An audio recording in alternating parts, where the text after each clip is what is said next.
construit pas un fantasme idéologique en lui opposant un autre fantasme, mais en le confrontant à l'histoire. Quand on est dans le cadre d'une croyance, qu'elle soit d'ailleurs religieuse ou non religieuse, on a des idées arrêtées, on a des convictions et on agit en fonction de ces convictions. Mais ces convictions peuvent nous amener à faire des choses très belles comme des choses terribles en vertu de ce à quoi nous croyons.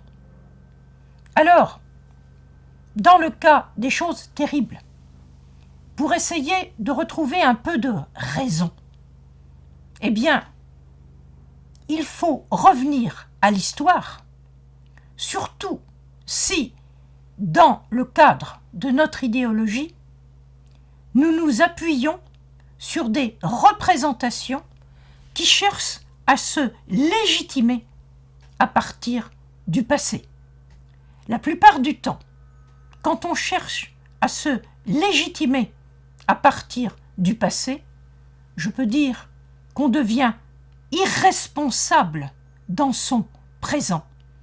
Et le seul remède pour sortir de cette situation, c'est d'essayer de comprendre ce que les hommes du passé ont été, de confronter ce qu'ils ont été avec la manière dont nous les représentons, et dans la quasi-totalité des cas, on s'apercevra que la perception idéologique que nous avons du passé ne correspond en rien à l'histoire, et que, au lieu de reproduire ce que le passé a été, nous l'inventons, et souvent de la pire façon.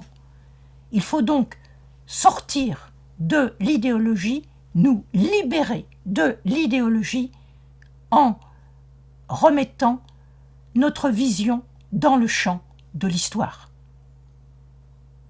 À bientôt.